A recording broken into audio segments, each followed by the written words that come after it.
Hello everyone, I want to say a massive thank you to everyone who has come tonight to watch Ashley Nowicki's artist talk.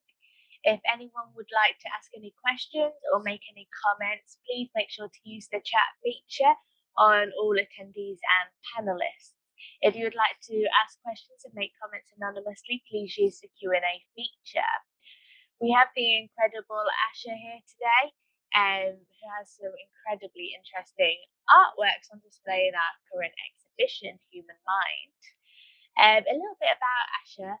She is a London-born and based artist with an interest in stereotypical gender and societal associations.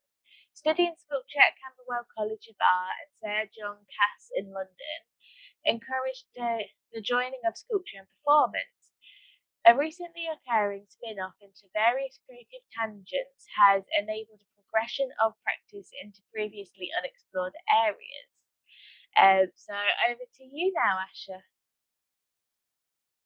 So yes, I'm a London-born artist and also mama of 3 human sculptures. So after studying, so my final year, I gave birth to my second child, and then I had a detachment for quite some time, and mummy commitments took over. And then when my youngest started nursery a couple of years ago, it was definitely time, it felt like it was definitely the right time to reacquaint myself with my creative practice.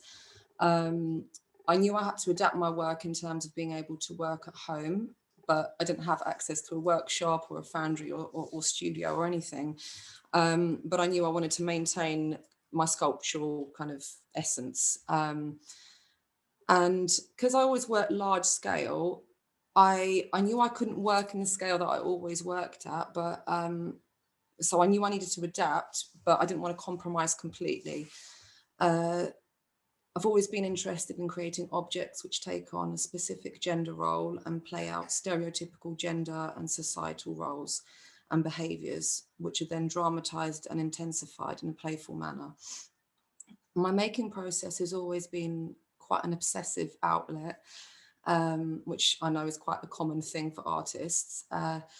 The structures involve repetition, fleshification, and generally have a visceral or trypophobic quality and bumpy surfaces and clusters.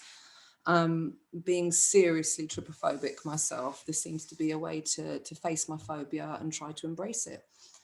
I use a mix of everyday materials such as curtain hooks and plastic wine glasses, spoons, as well as traditional DIY and art materials such as expanding foam, washers, Modrock, plaster, and liquid latex. So on my return to making, I started off by creating a series of bestial and insectile creatures. These worked as sculptures in their own right, as well as forming installations by interacting with each other. But I felt the need to create a creature with kind of further possibilities, one that isn't as static and doesn't only stand in one place or is hung on the wall. Wanted to develop a bit more of a personality, which could push the boundaries push the previous boundaries of sculpture performance and develop an evolving narrative. What better and more complex creature to fulfill this role than an octopus? With its fluid malleability, its 9 brains, 3 hearts, blue blood, known for its moody and controlling nature, high intelligence, incredibly sensual lovemaking, and generally being an alien of the sea, creature of transformation, and total badass. Without wanting to make my octopus a COVID-themed artwork, the global climate absolutely enhanced the psychological narrative of this creature. I wanted it to perform, extend, warp, dissect, redefine, articulate, and multiply. So I now define my practice as sculpture, performance, dissection, and extension. So I'd like to talk about the creature which helped me define and explore this practice. So I knew that my creature needed a name full of drama and passion, so I decided to call her Ophelia. The psychological shifting and transformative nature of an octopus felt like it encompassed and exacerbated a collective mental state, including my own. So the theme of the human mind exhibition felt right for Ophelia's inclusion.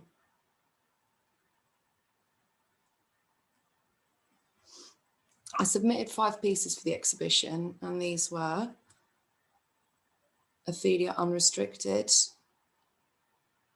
Brain 6, Ophelia's Gaze, Octopi, and Occupy. So before I go into the individual pieces of work, I'd like to talk about Ophelia's making process, which in itself had a performative quality. It also had multiple layers and dimensions, just like the nature of the creature itself. So I wasn't really sure what I was going to do for the structure. I just knew I wanted to make an octopus. So I started by emptying an entire can of expanding foam, waiting for it to fully expand and dry, and then shaving and reshaping it to form the head and shape of the eyes. From there, I continued the structure by using wire for the initial shape, then chicken wire to form the tentacles, then covering the wire frame with strips of mod rock.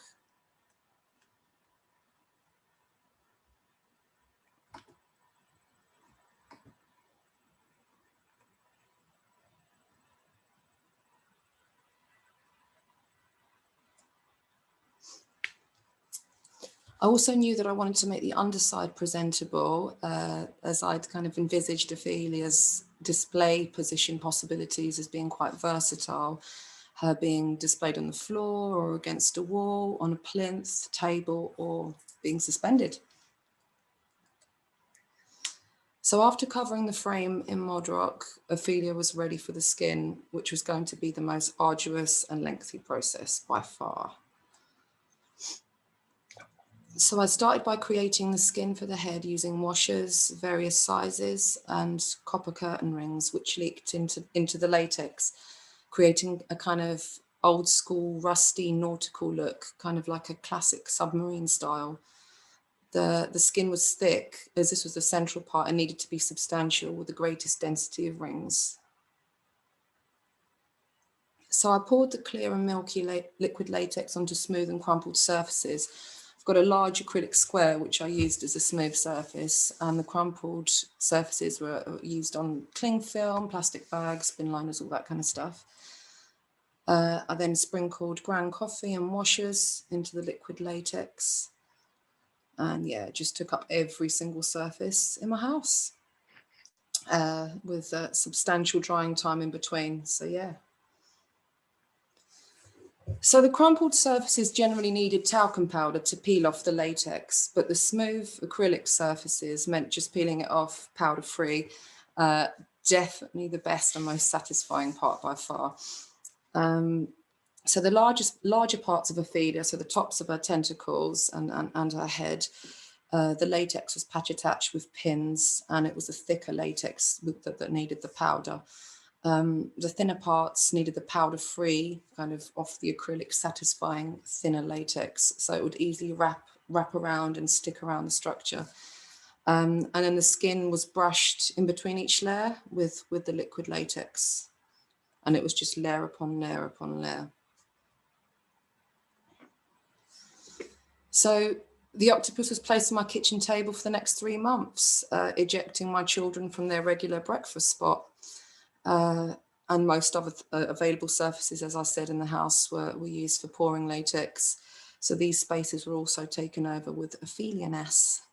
So kind of during the time when we were homeschooling, during a time when we spent most of our time in our home, our space was shared with an evolving creature whose presence was ever growing. And then I took advantage of the short spell of snowy, icy weather we had at the beginning of the year and took Ophelia out of the house for the first time by placing my seafood on ice in my garden. Unfortunately, her physical form wasn't yet complete, so she didn't yet have eyes or suckers, which was a shame, so I would have liked to have seen the complete physical form, but yeah, I mean, it's good enough.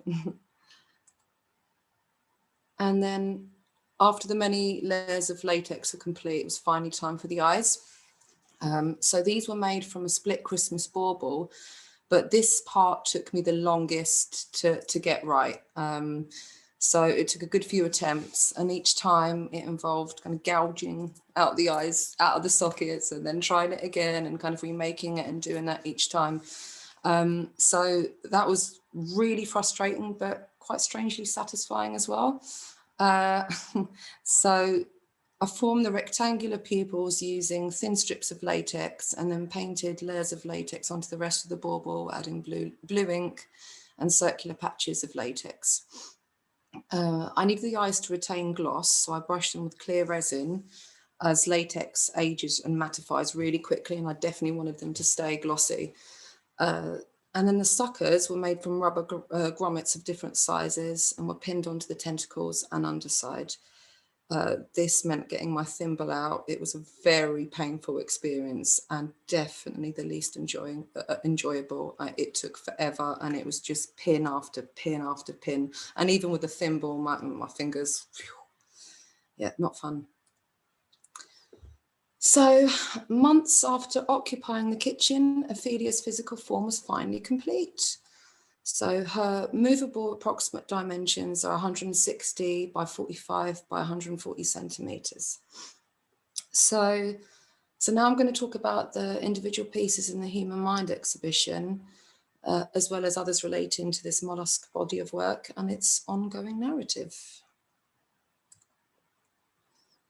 So this is the first piece in the exhibition. It's a documentation of Ophelia in performative interaction with her surroundings. After completing the physical making of Ophelia, which was the same day Boris announced his roadmap out of lockdown, she was very eager to explore this freedom and go on an adventure beyond the kitchen and our home. Unrestricted on Car is one of a triple location, 3-part series depicting the octopus on this adventure. So the first location of this series shows Ophelia on the windowsill, as though climbing out of the window. And even though she's malleable by form, she's really, really heavy and difficult to carry because of her kind of flapping tentacles and stuff. But it was great to see her in another setting after months of seeing her on the kitchen table. So then I later echoed this same pose and location by wearing a pair of Octopus Eye Goggles, made in the same way as Ophelia's eyes were, but using a clear split bauble instead of a black one. The eyes were attached to a visor frame as a form of face covering, kind of the other way round, which provided further clarity and extended vision. And then the third part is the image I see from that particular location through the octopus eyes, out of the window, into the bushes, and into the wild. And this is the second of this series, which is where the submitted piece was taken from. So it shows Ophelia on top of a car, as though wanting to see far and beyond into the horizon. I love the way her tentacles just hung down from the top of the car, because up until this point, I'd only seen her on a completely flat surface. So the tentacles were always in the same position. And then again, I repeated the pose by getting on top of the car and again wearing the goggles.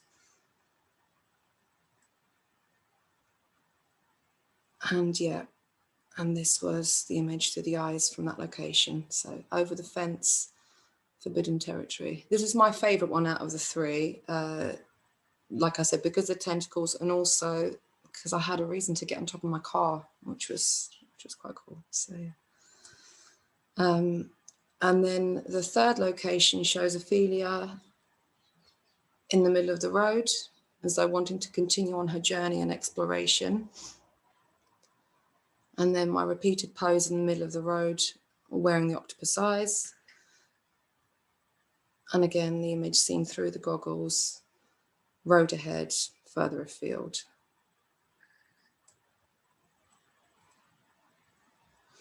So the second submitted piece is part of a 9-part digitally manipulated series called 9 Brains Ophelia. I've never really played around much with digitals, so after being forced to embrace a highly digital world, it felt right to play around with this aspect. So one of the many things an octopus is known for is its moody nature. So 9 Brains of Ophelia shows each of the 9 octopus brains experiencing a different personality disorder, and therefore extreme psychological shifting within one entity. So brain 1 is avoidant personality disorder. Given the state of lockdown and solitary way of living, this felt like the right personality disorder to start with.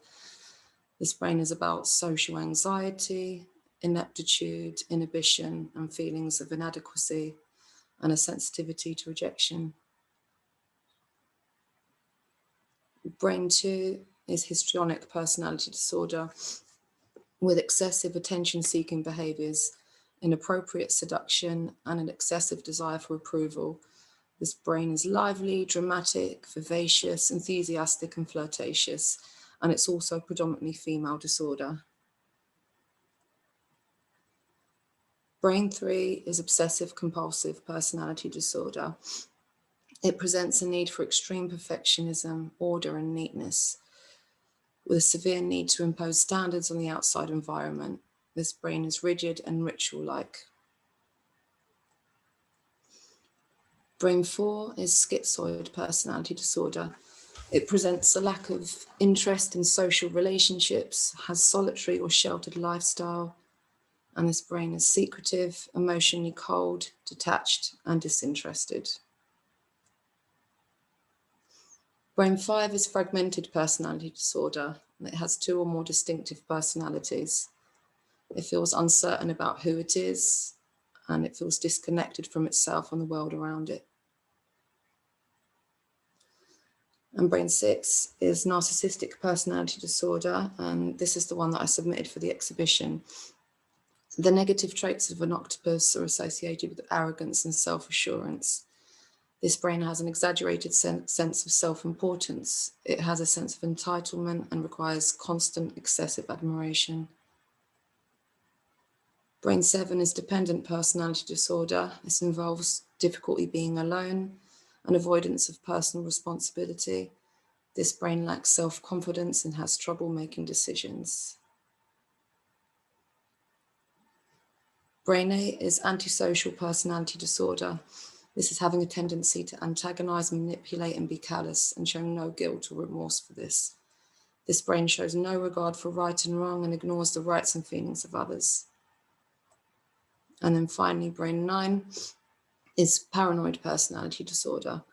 It has a belief that others are out to harm it and have hidden motives, quickly becomes angry and hostile, is hypersensitive to criticism, and doubts the loyalty of others.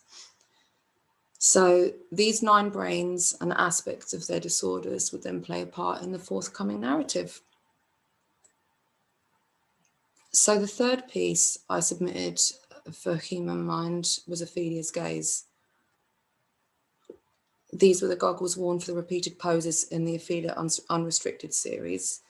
So I wanted to dissect the eyes from the octopus, as this was the most challenging part during the making process. So it felt like it needed further extraction and development.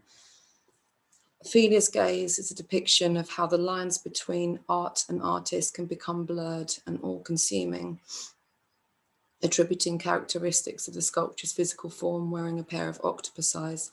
Artist sees through the eyes of Ophelia. Ophelia has been digitally pasted onto my head to form the curves of my hair to create the idea of emerging artist. And then, still working on the eyes as a form of dissection to create emerging imagery, I made eye enhancements, which were oversized octopus eyes made from split baubles embedded in plastic takeaway containers covered in latex and coffee and kind of the other types of materials that I'd used before. I wore the eyes as boobies in celebration of International Women's Day. And then I later attached the eyes to the sides of my head to recreate the iconic figure, Princess Leia, or Sia. All right. I then made a plastic surgeon breast enhancement style pre-op drawing onto Ophelia's head and attached the oversized eyes onto her actual eyes. It turns out Ophelia has body dysmorphia and wants to enhance. Ophelia 8 shows another dissection extension, but this time of the tentacles and suckers. It's a documentation of movement and shows the suckers attached to my arms as I hold blue hollow circles, which are representative of empty ink receptacles. So continuing with the sucker thing, this one was created for April Fool's Day. There was something quite therapeutic about just having the suckers stuck to my face and feeling them peel off one by one. And I didn't remove any of them by myself. I just kind of waited to see which one was, and I just waited and waited until all of them just fell off by themselves. And there was, something very therapeutic in that. So after all this dissecting and extending, Ophelia feels the need to extend her own bloodline. So as a semelparous creature, which means it only has one reproductive episode and then dies, after much deliberation, Ophelia decides that she's willing to hang up her tentacles, sacrifice her own life in order to bring forth new life. And so she begins dreaming and visualizing babies. She embarks on a mission to find a male suitor. This proves to be quite a challenge as London isn't overflowing with octopi, but she finally manages to locate a potential mate who happens to be just around the corner in Brixton. She likes his pic on his profile and eagerly awaits a match. But unfortunately, after some time goes by and still no response to her like, she realizes that Shaw just isn't interested. And so she calls on me to help her fulfill her motherhood dreams. We decide the best way to move forward with this is to perform a fertility ritual to help manifest the visualization. So I create a headdress made from a visor frame with baby octopi made from wood slices, latex, blue ink, ground coffee, and beads. The octopi are attached to the frame to hang in front of my eyes to literally and physically dominate the vision.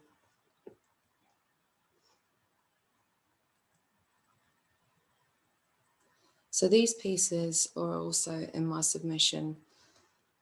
I become Ophelia's personal fertility advisor and try to push the power of the mind by wearing the headdress to manifest.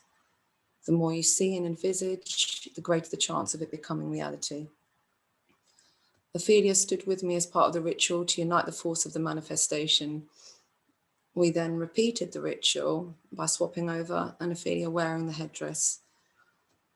But Ophelia very quickly starts losing her patience and is eager to get this motherhood thing moving as quickly as possible. Then had a seaside visit planned with the kids, and Ophelia wanted to join us. I explained to her that there was no room for her in the car. She suggested that I leave one or two, or preferably all three of the kids behind to make space for her, as she so badly longed to visit the ocean. I declined, which she got in a proper mood about, but I promised to continue to support her in her mama dreams whilst being out there. So to do this, I performed a second fertility ritual by calling on the goddess of the sea, by releasing a baby octopus sea offering into the ocean in hope of it becoming reality.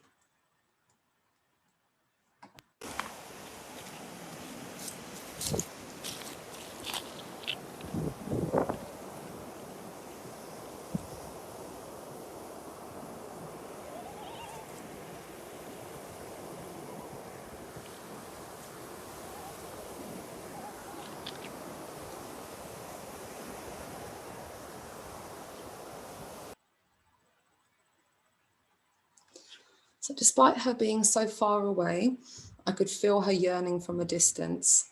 I really needed to help her. So to strengthen the calling of the goddess of the sea, I decided to call on a specific one and perform a third fertility ritual. This one was calling on Yamaya, the powerful goddess of the living ocean, considered mother of all. Her name means mother of whose children are fish, so we were hoping to adapt this to octopi.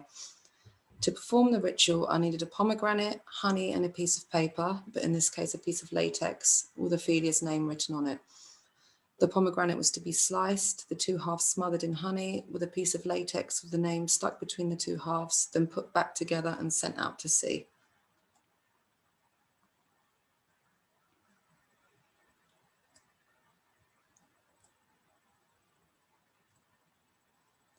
So I threw the pomegranate out to sea for Yamaya to do her thing.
Sadly, instead of Yamaya doing her thing, a greedy gull swooped in and devoured the pomegranate.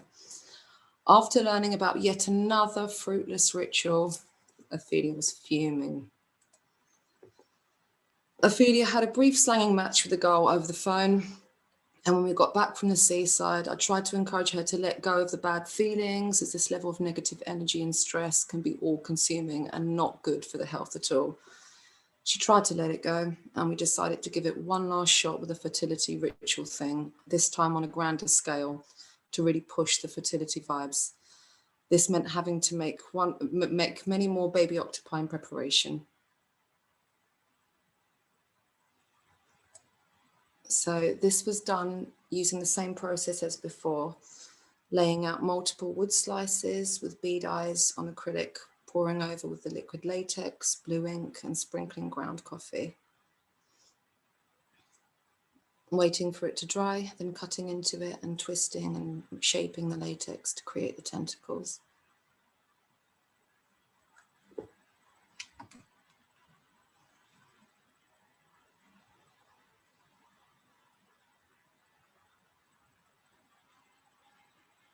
So yeah, I made quite a few of these.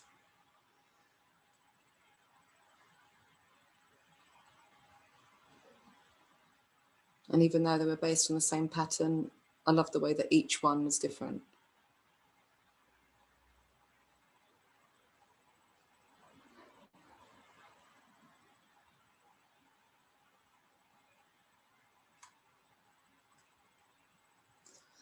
So for this fourth and final ritual, Ophelia needed to make a journey to our local park. For this, she needed a form of transport. So I put her in a trolley along with a box full of baby octopi. The walk to the park was an interesting one. We got some amusing looks and comments on the way. We also passed a vet, at which point Ophelia felt quite nervous and paranoid, as she thought I might be weaning her towards a sinister fate instead of to the park. She calmed down when she realised she was overthinking things. The location for this final ritual was a tree in Brockwell Park, which was behind a tree stump, which had been made into a mini apartment by other people. It felt right to be close to this as a form of extending the park installation through octopus occupation. The name of this ritual was the same as the first ritual, the letter reshuffle. I'd made a sign which I covered in latex and ink and tied this to the tree trunk. Ophelia was placed under the tree to overlook the ritual.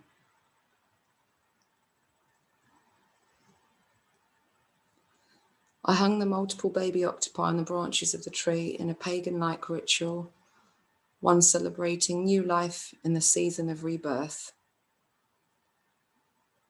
Ophelia being under the tree was a visual echo of how a female octopus guards its eggs.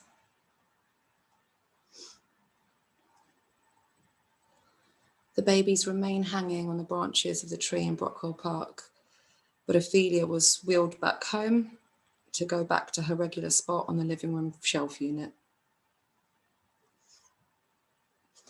But she became quite attached to the babies left hanging on the branches and found it hard to part from them. All of the longing, impatience, resentment, and anger of her fruitlessness made Ophelia think back to the greedy gull, bringing back all the bad feelings right straight back up to the surface. She realised she needed to put a closure on her issues with the gull and needed a scapegoat to release all her frustrations on. She needed revenge. I helped organise a scheduled fight between Ophelia and Gull. So the poster of the fight was made in the style of a kind of vintage 50s poster. The reason I did this was because it had been mentioned before that Ophelia is like the main character of a 50s creature feature. So I wanted to play with the vintage thing a little bit. As the battle approached, Ophelia was ready and waiting to get her ink on. And then the day of the battle had come, and it was time to have it out.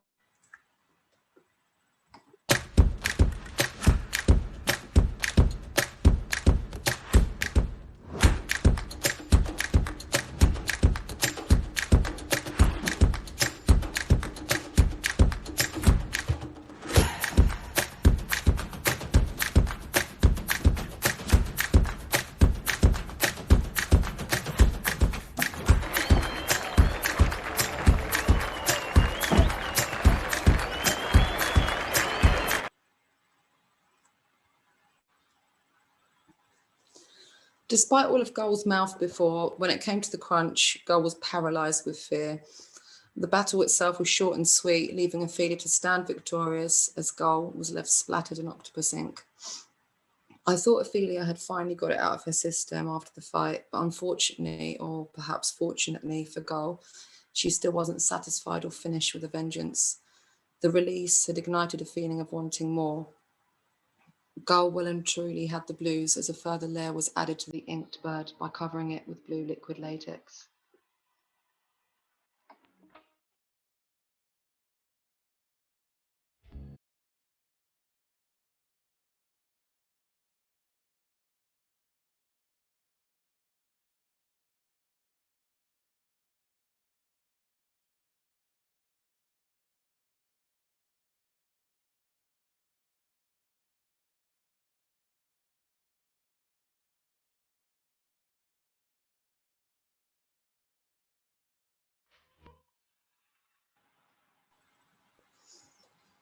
Gull was left smothered in Ophelia's vengeance. Ophelia was increasingly enjoying this revenge, and the anger and frustration had started adopting a sensual overlap. She now had the need to take it further and add yet another layer, and she decided to reacquaint Gull with pomegranate.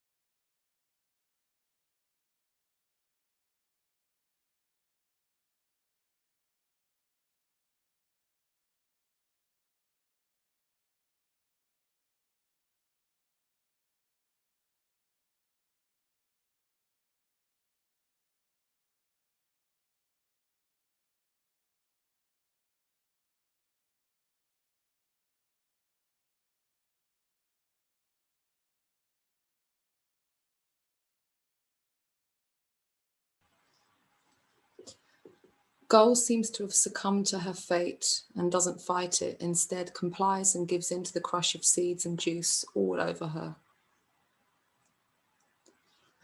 While Ophelia is on this roll, she's the one who's the greedy one now, and also inks up Gull's mate as an additional token. To reach ultimate control and satisfaction, she frames her gold trophies as a form of taxidermy. She then displays the Gulls on the wall as she kicks back on the sofa, finally satisfied. Ophelia may be finished with the Gull thing, but she is yet to continue her journey. As the narrative progresses, the twists and turns of Ophelia's psychological and emotional turbulence will no doubt continue to present themselves.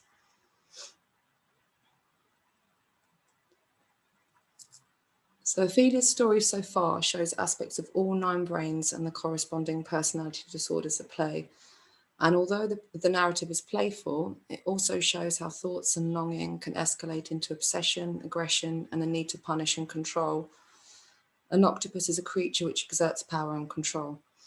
The narrative shows there can be a fine line between pleasure and pain, where it seems that both Ophelia and the Gull have crossed over from the straight-up battle to a sensual exchange. Despite the subject of this body of work being an octopus, it very much draws a reference to the human mind, in particular that of a female, or the stereotypical notions of hormonal turbulence, insecurities, and exaggerated emotions. So that's that. Fantastic. When you had the idea of doing an octopus, did you have in your head what materials you wanted to use, or did you just experiment and come to them?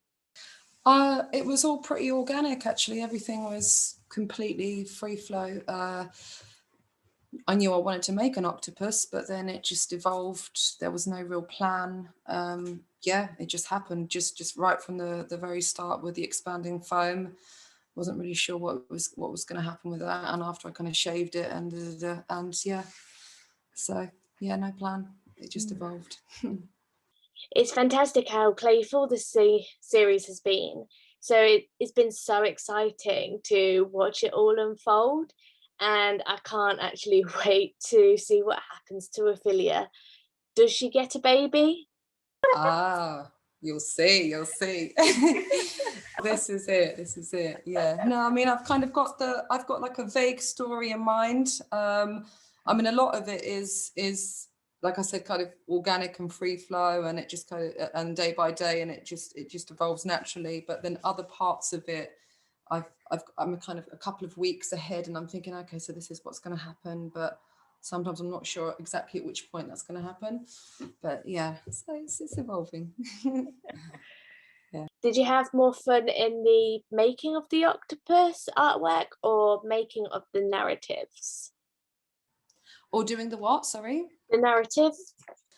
I mean, it's all kind of part and parcel. It's all together. I mean, obviously making is always most fun, but the making is born from the narrative, and actually the narrative is born from the making. So it just kind of, yeah, it's all together. It's all part of it together. There's not one without the other. Yeah. Mm-hmm. And what did your children think about inhabiting this space? Yeah, they're just yeah, mad octopus woman mum. You know, it's that's it. I mean, obviously it was in the kitchen for all that time, and now it's in our living room, so it's like the main centerpiece kind of thing. There's that narcissistic brain 6 coming into play, but yeah, I mean, they've just kind of got used to her as like a vase or kind of any other like normal, you know, item in a living room. It's just totally standard now. Yeah. Mm. And it's fantastic how you've chosen to take into account all of the sides of the octopus. Most artists wouldn't think about the bottom. And well, why did you take that decision to make it so versatile?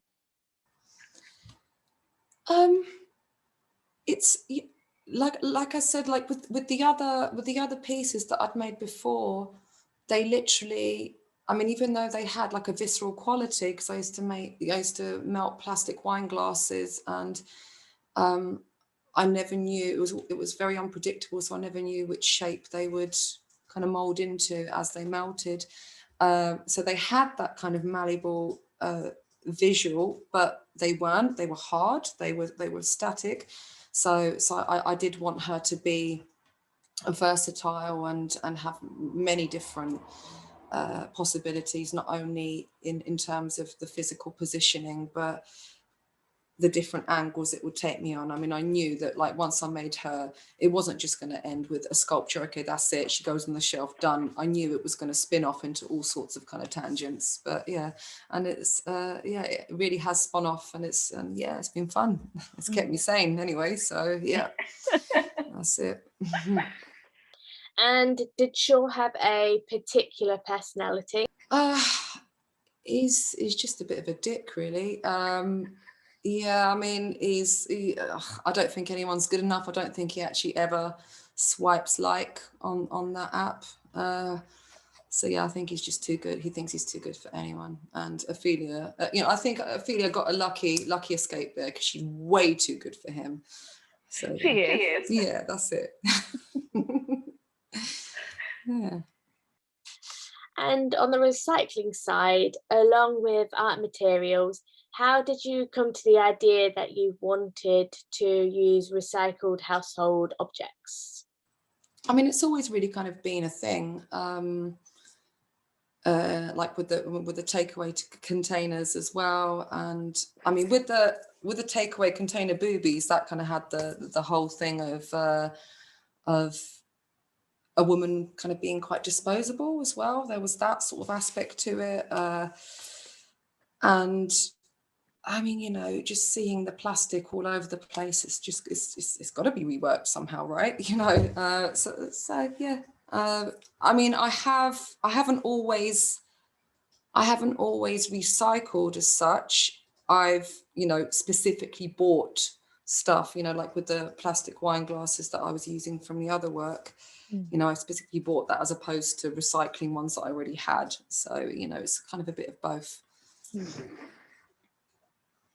Will Ophelia ever see the seaside? What do you think she'd do if she did? Well, obviously, I'd have to leave my 3 kids at home for that to happen. Yeah, I mean, I could do that, but it just kind of feels like she's, even though she's got this longing to be by the ocean, in the water and all the rest of it, I think she's just really embraced Southeast London life, and she's just, she's a bit of a townie now. I don't know, I don't think she's too interested in being by the water anymore, to be honest with you. Yeah. What if you strapped her to the top of your car? Hey, that's the next performance. I love that idea. Yes. Oh no, I should totally do that.